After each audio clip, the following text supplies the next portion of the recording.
काबिल एहतराम बुज़ुर्गों और आज़ीज़ दोस्तों और रिसीवर से सुनने वाली मेरी मुअज़्ज़ज़ माँ बहनों, सूरह माइदा की आयत नंबर 106 से 108 तक पढ़ी गई है। 108, 106, 107, 108।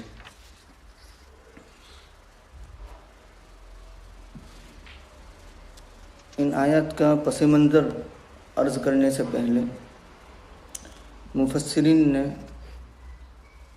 इन आयतों के सिलसिले में तफसीर करने के बाद जो बात लिखी है वो अर्ज़ कर दूँ कि हादा जहलुल मुक़िल या हादा जहदुल मुक़िल, कि ये कम इल्म रखने वाले की काविश और मेहनत है। बड़े मुफस्सिरीन तफसीर करने के बाद ये लिखते हैं, यानी इस आयत के सिलसिले में जो भी हमने लिखा, इन तीनों आयत के सिलसिले में जो हमने लिखा वो कम इल्म की एक कोशिश है। कम इल्म शख्स ने अपने इल्म का एक दर्जे में मुजाहरा किया है, या फिर कम इल्म की एक जहालत का मुजाहरा है। लम यज़लिल उलमाउ यस्तशकिलूनहा, उलमा इस आयत को मुश्किल समझते रहे हैं। एराबन व अहकामन व तफसीरन, और मैं अपनी जानिब से इजाफ़ा करता हूँ तलफ़्फ़ुज़न, क्योंकि आयत जब पढ़ते हैं तो तलफ़्फ़ुज़ के एतबार से भी ज़रा सकील मालूम हो। आखरानी यक़ूमानी इस्तहक़्क़ा इन इर्तबतुम ला नश्तरी बिही समनन वग़ैरह वग़ैरह, ज़रा हेवी लगता है तलफ़्फ़ुज़ के एतबार से भी। तो ये मेरा अपना इजाफ़ा है। तो लम यज़लिल उलमाउ यस्तशकिलूनहा एराबन व अहकामन व तफ़सीरन लिअन्नहा असअबुल आय फ़िल क़ुरआन व अश्कलिही, यानी कुरान करीम की सबसे ज़्यादा मुश्किल आयत ये है, एराब के एतबार से, तफसीर के एतबार से, अहकाम के एतबार से। तो इन बड़ों ने ऐसा लिख दिया तो अब मैं आपको क्या समझा सकता हूँ? मैं वही समझा सकता हूँ जो उन्होंने समझाया है, और वो भी कमा हक़ तो नहीं समझा सकता। ताहम आयत का तर्जमा करने से पहले उसका पस मंज़र अर्ज़ कर दूँ तो आयत का तर्जमा समझने में मदद मिलेगी। बुखारी शरीफ में भी ये शान नुज़ूल है, तिरमिज़ी शरीफ में भी और अबू दाऊद शरीफ में भी। अल्लामा बग़वी रहमतुल्लाह अलैह ने फरमाया इन तीनों के हवाले से, बुदैल इब्न अबी मरियम सिर्फ बुदैल लिखा है, लेकिन दूसरी तफासिर में उनके वालिद की तरफ निस्बत की गई है। और दूसरे उनके दो साथी थे, तमीम दारी और अदी इब्न बद्दा। तो बुदैल मुसलमान थे और तमीम दारी और अदी इब्न बद्दा ये दोनों ईसाई थे, क्रिश्चियन थे, नसरानी थे। ये तीनों तिजारत की गर्ज से सफ़र पर गए शाम की तरफ। पहले तमीम दारी का मुख्तसर तारुफ कर दूँ। ये तमीम दारी अस्लम फ़हसुन इस्लामुहु वसार मिन मशाहिर सहाबा, मुसलमान हुए हैं बाद में और मशहूर सहाबा में उनका शुमार होता है। अबू हुरैरा रज़ी अल्लाह तआला अन्हु की रिवायत है, वो यूँ फरमाते हैं कि सबसे पहले जिसने मस्जिद नबवी में चिराग रोशन किया वो तमीम दारी है। और तमीम दारी के आज़ाद करदा ग़ुलाम यूँ फरमाते हैं कि हम फ़लस्तीन या शाम से, फ़लस्तीन शाम ही में है, टिंडीलें भी लाए और खजूर के पत्ते और छिलके और इसी तरीके से रस्सियाँ, और उसके बाद रोगन जैतून, ऑलिव ऑयल जिसे हम कहते हैं, हम लेकर के आए मदीना मुनव्वरा में सन हिजरी 9 में, और रस्सियों से टिंडीलें लटका दी मस्जिद नबवी में। और उसके बाद सन हिजरी 9 में सबसे पहले चिराग रोशन किया तमीम दारी ने। उसके बाद से ईशा और फजर की नमाज रोशनी में होने लगी। तो ये सबसे पहले शख्स हैं जिन्होंने चिराग रोशन किया, ये है तमीम दारी। तो ये तीनों शाम गए, बुदैल बीमार हो गए।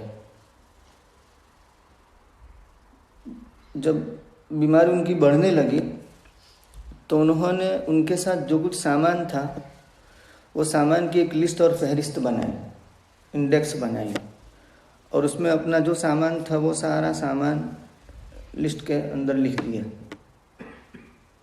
और वो सामान की लिस्ट और फहरिस्त अपने सामान के अंदर रख दी, वो पर्ची।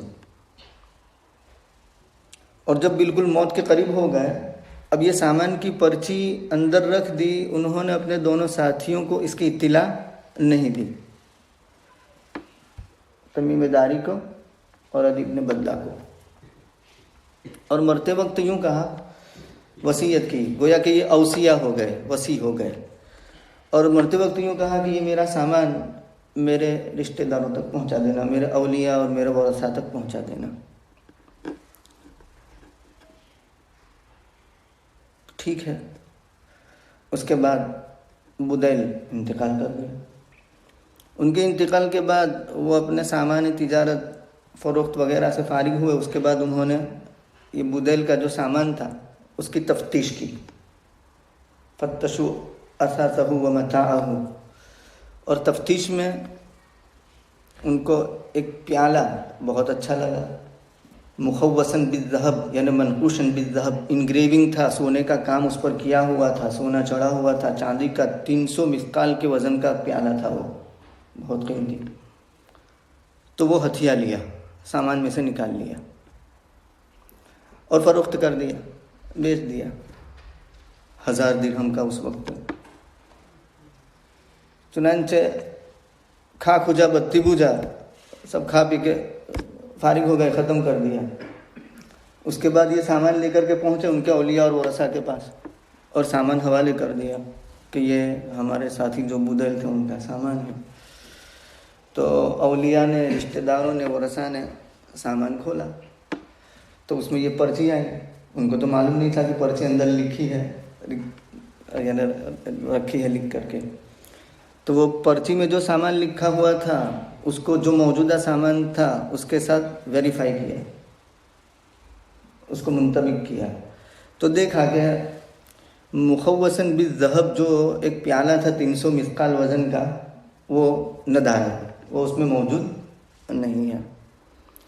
तो उन्होंने इन दोनों से पूछा कि क्या वो प्याला बुदैल ने फ़रोख्त कर दिया है? बुदैल ये अम्र इब्न आस के आज़ाद करदा ग़ुलाम है और बनु सहम से उनका ताल्लुक़ है, कबीला बनु सहम। तो क्या वो फ़रोख्त कर दिया? तो उन दोनों ने कहा कि नहीं, नफ़ी में जवाब दिया। उसके पास पूछा कि क्या वो ज़्यादा बीमार हो गए थे और बीमारी का इलाज करने में वो प्याला खर्च हो गया? तो कहा कि नहीं। तो कहा कि प्याला उसमें मौजूद नहीं है। तो नबी करीम सल्लल्लाहु अलैहि वसल्लम के पास ये मुकद्दमा ले जाया गया आपके दरबार में, और उस वक्त ये आयत नाज़िल हुई है। तो चूँकि औलिया और वरसा ये मुद्दई थे और उनके पास कोई गवाह था नहीं, और शरीय एतबार से नबी सल्लल्लाहु अलैहि वसल्लम की हदीस की रोशनी में मामलात के अंदर जब डिस्प्यूट हो जाए तो उसूल ये है कि अल-बय्यिनतु अलल मुद्दई वल यमीनु अला मन अनकर। जो मुद्दई होगा, क्लेम करने वाला होगा, उसको चाहिए कि वो गवाह पेश करे। मिसाल के तौर पर मैं यूँ कहूँ कि जैद ने मेरे 500 पाउंड हथिया लिए हैं, तो मैंने दावा किया, तो 500 पाउंड हथिया लेने पर मुझे चाहिए कि मैं 2 गवाह को पेश करूं। अगर गवाह पेश नहीं कर सकता तो मुद्दा अलैह यानी जो सामने वाला है, फरीक़े मुकाबिल, मद्दे मुकाबिल, तो उससे कसम ली जाती है। वल यमीनु अला मन अनकर, क्योंकि वो मुनकिर है, यानी वो यूँ कहता है कि नहीं मैंने तो इसके 500 पाउंड नहीं लिए हैं, तो वो मुनकिर हुआ। तो जो मुनकिर होता है उससे कसम ले ली जाती है और उसके बाद उसकी कसम पर फैसला कर दिया जाता है। अब वो जाने, अल्लाह जाने, अगर झूठी कसम खाई है तो यहाँ औलिया और वरसा ये मुद्दई थे, उनके पास कोई गवाह नहीं था और वो लोग मुनकिर थे, यानी ये कि हमने तो नहीं लिया है, ला इल्म लना भी, हमें उसका कोई इल्म नहीं है। चुनांचे नबी करीम सल्लल्लाहु अलैहि वसल्लम ने औसिया, वसी, कौन वसी है? अदीब ने बद्दा और तमीम दारी, ये दोनों वसी, इन दोनों से कसम ली। तो दोनों ने कसम खाई कि हमें उसका कोई इल्म नहीं है। चुनांचे बात आई गई हो गई और उनके हक में फैसला हो गया कि चलो आपने कसम खा ली, तो बात ख़त्म हो गई। एक मुद्दत के बाद वो प्याला नज़र आया मक्का में किसी सुनार के पास, और बाज़ रिवायत में यूँ आता है कि खुद तमीम दारी के पास वो प्याला नज़र आया। तो वो पहली बात ज़्यादा राज है। तो जिनके पास ये प्याला 300 मिस्काल वज़न का, जिस पर सोने का काम हुआ था, मनकुशन बिज़्ज़हब था, मुखव्वसन बिज़्ज़हब था, उनसे पूछा गया तो उन्होंने कहा कि हमने तो तमीम दारी और अदीब ने बद्दा से ख़रीदा है। तो नाम इनका आ गया। तो उसके बाद फिर वो औलिया और वरसा यानी अम्र इब्न अल-आस और दूसरे मुत्तलिब इब्न बद्दा नाम आता है, वो दोनों आए और इनसे पूछगछ की। तो कहा कि हाँ असल में हमने ख़रीद लिया था, लेकिन उस वक्त हमने ऐसा इसलिए नहीं कहा कि हमारे पास गवाह नहीं थे तो कहीं हमारी तकज़ीब कर दी जाए, हमको जुटला दिया जाता, इसलिए हमने उस वक्त ऐसा इजहार नहीं किया, जिक्र नहीं किया। दोबारा ये मुकद्दमा नबी करीम सल्लल्लाहु अलैहि वसल्लम के दरबार में लाया गया। अब मामला बरक्स हो गया। पहले औलिया और वरसा जो थे वो मुद्दई थे और ये मुद्दा अलैह थे। अब ये ख़रीदने के मुद्दई हुए और औलिया और वरसा मुनकिर हुए। तो मुद्दई ख़रीदने के हुए, यानी ये क्लेम कर रहे हैं कि हमने ख़रीद लिया था बुदैल से, तो मुद्दई पर क्या आना चाहिए? गवाह, कि भाई विटनेस पेश करो, गवाह पेश करो। तो चूंकि उनके पास गवाह थे नहीं, अब मुनकिर कौन हो गए? वो लोग कि नहीं ख़रीदा नहीं है, ये तो मिल्कियत में ही था हमारे आदमी की। तो वो मुनकिर हुए इनके ख़रीदने के। तो मुनकिर पर अब क्या आएगी? कसम आएगी। तो अल्लाह शहादतुन अहक्कु मिन शहादती, मैं उसके साथ मुंतबिक हो गए। तो नंचे अम्र इब्न अल-आस और मुत्तलिब इब्न वद्दा उन्होंने कसम खाई और उनकी कसम पर फैसला हो गया। और उसके बाद इन्होंने यानी तमीम दारी ने और अदीब ने बद्दा ने जितने में प्याला बेच दिया था 1000 दिरहम, वो 1000 दिरहम इनको दिलाए गए। किन को? इन वरसा को, इन औलिया को, बुदैल के वरसा को, बुदैल के औलिया को, अम्र इब्न अल-आस और मुत्तलिब ने वद्दा को। आयत के साथ मुंतबिक करते हैं, कोशिश करते हैं। ए ईमान वालों, तुम्हारे आपस में यानी तुम्हारे दरमियान गवाह बनाना है। शहादत बैनिकुम मुब्तदा है और इस्नानी ज़वा अदली मिनकुम औ आखरानी मिन गैरिकुम ये ख़बर है। और मुब्तदा ख़बर मिल कर के लफ्ज़ के एतबार से जुमला इस्मिया है, लेकिन माने के एतबार से वो जुमला इंशाइया है। मतलब फलयुशहिद अहदुकुम माने के एतबार से जुमला इंशाइया, और इंशाइया ने अमर इरशादी कहा जाएगा। तो वसी बनाना वाजिब नहीं, लेकिन मुस्तहब ज़रूर है, बना लिया जाए तो अच्छा है। 2 हो तो और अच्छा, और अगर 2 ना हो तो 1 ही सही। ईमान वालों, तुम्हारे दरमियान गवाह बनाना है जबकि तुम में से किसी को मौत आ जाए। हीनल वसीयत इस्नानी इदा हदरा ये मुबदल मिन्हू है और हीनल वसीयत इस्नानी बदल है, और बदल मुबदल मिन्हू में बदल ये मतलूब होता है, यानी वो असल मकसूद होता है। तो कहा कि वसीयत के वक्त तुम में से किसी को मौत आ जाए। इस्नानी कितने गवाह? 2। ज़वा अदल मिनकुम जो दोनों मोतबर हो तुम में से यानी मुसलमानों में से।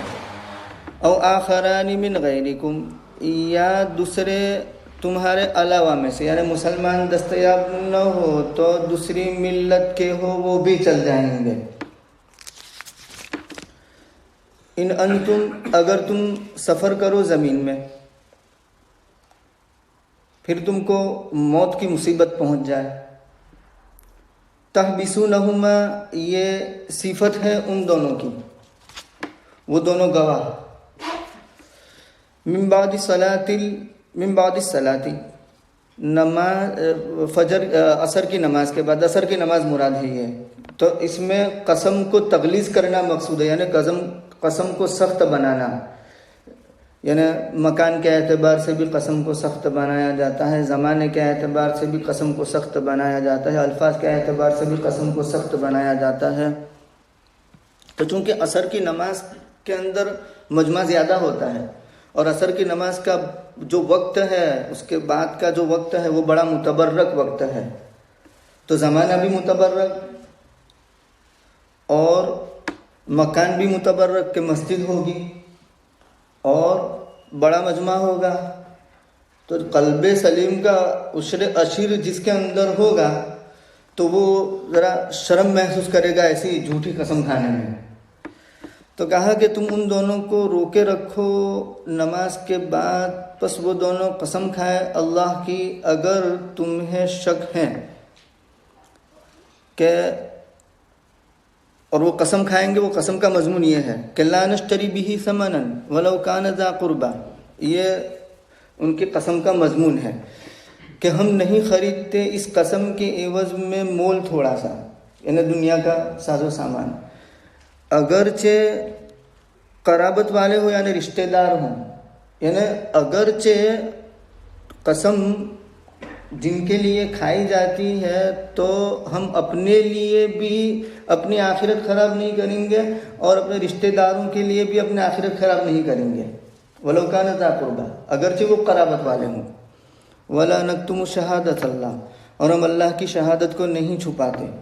इन्ना इदन लमीन ज़ालिमीन, इदन हरफ़े जवाब है, अगर हम गवाही को छुपाएं तो हो जाएंगे गुनहगारों में से, यूँ निकलेगा शर्त और जवाब शर्त। तो ये तो हो गई पहली आयत। फ़इन औसीरा अला अन्नहु मुस्तहक़्क़ा, अगर ख़बर हो जावे, इत्तिला पाई जावे, मुत्तले हुआ जावे, किस बात पर? कि इन्नहुमा इस्तहक्का, कि वो दोनों हक दबा बैठे हैं या गुनाह के मुस्तहिक हो चुके हैं। कौन दोनों? जिन दोनों को वसी बनाया गया था। तो अब दूसरे दो उन दोनों की जगह पर खड़े होंगे, उन लोगों में से जिनका हक दबा है। और वो कौन होंगे? वरसा और औलिया। औलियानी ये बदल है आखरानी का, आखरानी मुब्दल मिनहु। दूसरे दो कौन होंगे? अल औलियानी, जो मैयत के करीबी रिश्तेदारों में से होंगे। फयुक़सिमानी बिल्लाह, अब ये जो मैयत की करीबी रिश्तेदारों में से हैं और दूसरे दो हो गए, वो ये हो जाएंगे कौन? अम्र इब्नुल आस और मुत्तलिब बिन अबी वद्दाह। तो वो दोनों कसम खाएंगे अल्लाह तबारक व तआला की, लशहादतुना, कि हमारी गवाही ज़्यादा मुस्तहिक है, ज़्यादा हकदार है, ज़्यादा सच्ची है उन दोनों की शहादत से। किन दोनों की शहादत से? तमीम दारी और अदी इब्न बद्दा। वमा तदैना, और हमने ज़्यादती नहीं की। इन्ना इदल लमीन ज़ालिमीन, अगर हमने ज़्यादती की तब तो हम जुल्म करने वालों में से हो जाएंगे। ये शर्त, जवाब शर्त निकल आएगा। ज़ालिका अदना अन यअतू बिश्शहादती, यानी तरीक़ा ये इख्तियार किया जाएगा। ज़ालिका का मुशारुन इलैह पीछे है, तो ये बहुत करीब है इस बात के कि वो शहादत को लाए। यतू के अंदर ज़मीर औलिया की तरफ भी लौट सकती है और औसिया की तरफ भी लौट सकती है, कि औसिया उसके बाद शहादत को जैसी पेश करनी चाहिए वैसी पेश करेंगे। अगर इस तरीके से कसम की तकलीद होगी, कसम के मजमून की तकलीद होगी, मकान के एतबार से, ज़मान के एतबार से, ये ज़्यादा करीब है या इसमें ज़्यादा उम्मीद है कि वो शहादत को लाए उसके तरीक़े पर, यानी जैसी शहादत अदा करनी चाहिए वैसे। या डरे इस बात से कि कस्में लौटा दी जाएगी उनकी कस्मों के बाद, जैसे कि तमीमेदारी और अदी इब्न बद्दा की कस्में लौटा दी गई। किन की कस्मों के बाद? अम्र इब्नुल आस और मुत्तलिब इब्न अबी वद्दा की कसम के बाद। वत्तकुल्लाह वस्माऊ, और अल्लाह से डरते रहो और सुनते रहो। डरो अल्लाह से और सुनो। और अल्लाह रब्बुल इज़्ज़त जो ताअत और इबादत से निकल जाते हैं उनको, ऐसे लोगों को हिदायत नहीं करते, ऐसे लोगों को राह नहीं दिखाते। और अल्लाह रब्बुल इज़्ज़त, अल्लाह ताला राह नहीं दिखाते ऐसे लोगों को जो ताअत और हिदायत से निकल जाने वाले हैं। तो इस सिलसिले में जो काबिल अमल बातें हैं उन बातों पर अमल करने की तौफीक अता फरमाए। तो खुलासा ये निकला कि जो मुद्दई होता है उस पर गवाह पेश करने होते हैं, और मुद्दा अलैह जो होता है उस पर कसम आती है। और गवाह हो तो गवाही के एतबार से फ़ैसला होगा, और अगर गवाह न हो तो कसम के एतबार से फ़ैसला होगा। और दूसरी बात यह कि मुसलमानों की गवाही गैर मुस्लिम के हक़ में ये दुरुस्त हो जाती है, जैसे कि गैर मुस्लिम की गवाही उनके आपस की मिल्लत की ये मोतबर नहीं है, क्योंकि वो भी एक दूसरे के फ़अग़रैना बैनहुमुल अदावत वल बग़दा इला यौमिल क़ियामा के एतबार से। तो मुसलमान के ख़िलाफ़ अगर इनकी गवाही होगी तो वो मोतबर होगी। मुसलमानों के आपस में जब उनकी गवाही मोतबर है तो उनके ख़िलाफ़ बतरीक़े औला मोतबर होगी। ये मज़मून है। सुब्हानल्लाहि व बिहम्दिही, सुब्हानकल्लाहुम्मा व बिहम्दिका, अशहदु अन ला इलाहा इल्ला अंता, अस्तगफिरुका व अतूबु इलैक।